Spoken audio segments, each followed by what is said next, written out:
Contoh yang lain, muslimat sekalian, ini bukan contoh saya bagi contoh saja. Kita doakan untuk anak saudara kita lulus peperiksaan ataupun cemerlang SPM. Kita doa pula di Mekah contohnya, ya Allah untuk anak saudaraku yang ambil SPM, ya Allah berilah dia cemerlang straight A, ya Allah. Lepas 4 bulan, 5 bulan keluar keputusan contoh. Kan? Betul, straight A. Masa tu teruji, kita nak rahsiakan tak doa kita tu kan? Mungkin masa tu kita cakap dekat adik kita, Dek akak nak cakap ni, tahniahlah anak tu, kak pun tumpang gembira anak saudara dapat straight A, seronok. Tapi kalau kau nak tahulah dulu akak doa depan Kaabah. Tercakap juga kan. Akak doakan dia, sebut nama dia depan Kaabah, dapat straight A. Sama betul-betul mencakap doa, ya Allah. Adik tu pun, ya Allah kak, terima kasih kak, Masya Allah berkat doa kak. Adik tu pun ajaklah anak saudara, ni Mak Long ni doakan kau ni, gini. Anak tu pula ambil gambar kita dengan dia, dengan Riza, update pula dalam Facebook. Subhanallah berkat doa Mak Long saya, gini. Aduh, Masya Allah.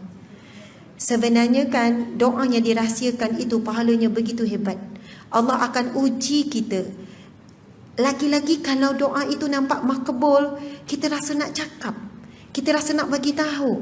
Kalau kita bagi tahu pun bukan dosa, saya nak sebut, bukan dosa. Tapi kalau kita rahsiakan, walaupun mulut tu kan gatal nak cakap langsung. Lagi-lagi kalau budak tu menyakitkan hati kita, rasa nak cakap, maklum doakan kau dulu depan ni. Rasa lagi nak cakap kalau budak tu menyakitkan hati kita. Maksudnya doa yang dirahsiakan ini akan diuji. Sejauh mana kita mampu merahsiakannya, yang akan dibongkarkan di mahsyar kelak. Allah akan buka. Betapa besarnya kita menahan, sabar merahsiakan doa kita. Walaupun mungkin orang kita doakan itu menguji sabar kita, kita masih tidak menyebut yang kita pernah mendoakannya secara sembunyi. Masya Allah, Allahu Akbar. Ini tergolong dalam doa yang makbul dan juga doa yang diberikan pahala yang begitu besar. Sebab doa juga ibadah. Ini hadis Nabi, ad-du'a mukhul ibadah. Doa itu adalah kepalanya ibadah. Maka kita bimbang bila doa kita ceritakan. Lagi-lagi kalau kita merasakan makbulnya doa kita disebabkan kita. Kita bimbang kita tak dapat pahala daripada doa tersebut.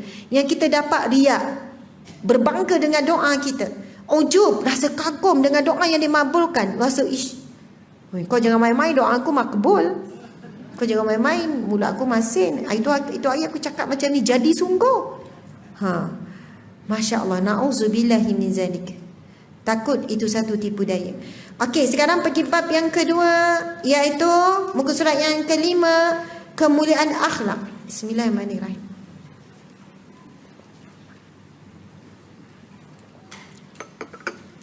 Duhai sahabat, beruntunglah mereka yang memiliki akhlak terpuji. Muka surat 5. Ada sahabat-sahabat di live, ramai yang dah ada buku ni. Buku ni dalam tempoh 3 bulan ke 4 bulan lah, 50,000 naskah. Subhanallah. Tapi sekarang ni saya rasa dah 70,000 kot, lebih kurang. Saya tak tahulah, lama tak tanya pihak Galeri Ilmu. Maksudnya sampai sekarang Alhamdulillah banyak mudah-mudahan banyak memberi manfaat. Yang saya tahu ada orang beli konsisten, sebulan 10. Kita tanya kenapa, setiap bulan dia sedekahkan. Ada sahabat saya kanser, dia duduk di ward sakit hospital. Kemudian dia kata, saya terima buku ni Ustazah, terima di hospital, ada orang agihkan. Saya tak tahu, mungkin doktor ke, mungkin kawan ke, mungkin nurse ke, tapi memang ada doktor yang beli banyak, dia berikan hadiah ni kepada pesakit-pesakit. Dan saya dapat ramai juga feedback pesakit-pesakit yang dahsyat, yang nak pulihkan semangat, terutamanya yang kanser, di ward kanser dan sebagainya. Subhanallah, boleh jadi rasa bahagia, rasa seronok, rasa kuat dengan membaca. Antaranya dengan membaca buku ini. Sebenarnya buku ini luar biasa tu bukan sebab saya menulis, Masya Allah, kerana ia adalah himpunan daripada hadis Nabi dan juga firman Allah, juga daripada kisah-kisah yang benar, riwayat yang sahih. Itulah sebenarnya hiburan orang mukmin. Hadis Nabi, firman Allah, kisah-kisah. Okey, cuba kita tengok yang kedua, kemuliaan akhlak. Duhai sahabat, beruntunglah mereka yang memiliki akhlak terpuji, kerana ia adalah pakaian kemuliaan hakiki umat Islam di dunia dan akhirat. Pemberat paling utama timbangan amal soleh, manusia paling dekat dengan Rasulullah sallallahu alaihi wasallam di akhirat kelak.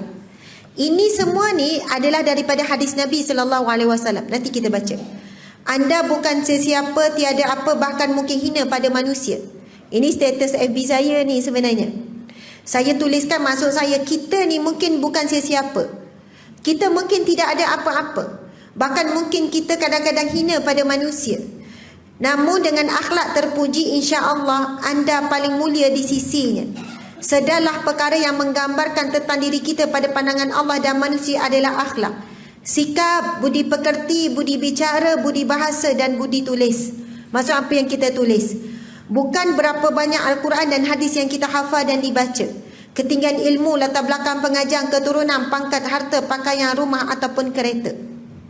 Apakah yang nak dimasukkan dalam tulisan ini ialah, tuan-tuan, puan-puan, muslimin, muslimat sekalian, contohlah kan, ada seorang hamba Allah, kita tengok dia minum air sambil berdiri, kemudian dia buang je sampah dekat tepi, buang je sampah tengah jalan lah, buang sampah macam tu je. Apa pandangan kita kepada dia? Geram. Lepas tu nak cakap je rasa kan. Tengok makcik ni kata, geram, minum-minum buang macam tu je tepi jalan. Bukanlah tepi jalan rumah dia, tepi jalan khalayak awam. Kita rasa, ya Allah, tak berakhlaknya. Ya Allah, dia ni takkan tak ada perasaan, buang sampah merata-rata. Tak bertanggungjawabnya, nampak macam cerdik, rupanya kurang. Contohlah kan, rasa geram dah tu kan. Masa tu lupa dah tu nak doa, ya Allah beri hidayah ke apa ke kan. Saya kan pernah tengok ada orang buang sampah daripada tingkap kereta. Tapi dia parking sebenarnya, dia parking. Kan orang parking yang gini, parking kedai, ada kedai, orang dah pernah parking, dia parking belakang kereta orang kan. Jadi saya pun parking belakang kereta dia. Maksudnya ada driver lah dalam kereta ni kan. Bukan macam tu cerita dia. Cerita macam ni. Masa tu saya menyantuni ada orang fakir miskin. Saya bantu dia, suami dia masuk penjara. Kemudian saya bantu, saya dengan PA ni, kami ambil kes tu. Suami dia kena tangkap di balai polis sebab sekian-sekian. Kemudian saya ambil dia dengan anak-anak dia dalam keadaan memang lapar, semua sekian. Nak pergi ke balai polis, saya nak bincang dengan polis bagaimana nak lepaskan suami. Sampai ketika saya pergi penjara, jumpa gini-gini macam-macam lah. Ini cerita dalam setahun yang lepas. Lepas tu saya tanya, lapar ya? Lapar, saya lapar ustazah, anak-anak pun lapar. Lepas tu saya minta lah PA berhenti, kita pun turun pergi beli air Milo, roti apa semua kan. Lepas tu saya kata, makanlah, makan dulu. Sementara tu saya bincang dengan orang belakang yang follow juga. Ada orang belakang follow. Dia makan-makan, dia buang plastik tu kat luar. Lepas tu dia minum air kotak, dia buang pula air kotak tu kat luar. Tu kereta saya tu.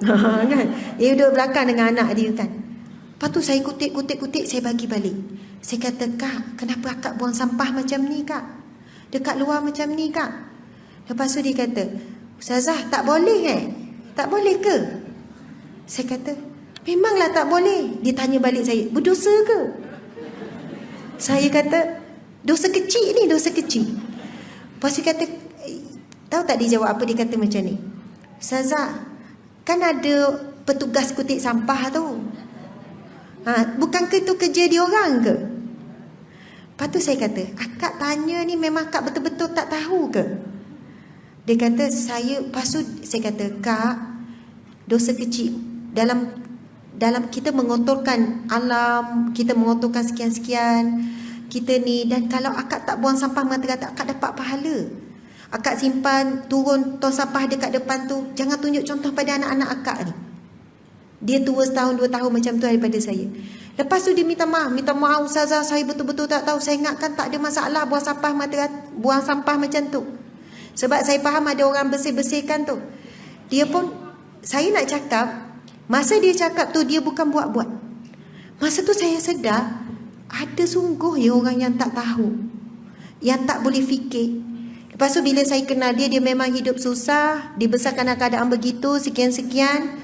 Mungkin dia macam tak terfikir, dia fikir sekadar tu je kemampuan dia berfikir. Jadi selepas pada tu kan, saya nampak orang buang sampah merata, saya kata, oh dia tergolong lah ni. Dia memang betul-betul tak tahu ni. Ya Allah, berikanlah dia pengetahuan. Ya Allah, salah apa yang dia buat tu. Kadang kalau berhenti traffic light kan, buang sampah tu kan, kita rasa nak hon je kan. Rasa bang, berhenti jap, saya nak berjalan, nak ketuk tingkap. Ni kenapa buang sampah, dia rasa macam tu gegam tu kan. Masya Allah. Tapi tak ada apa-apa yang kita dapat daripada marah.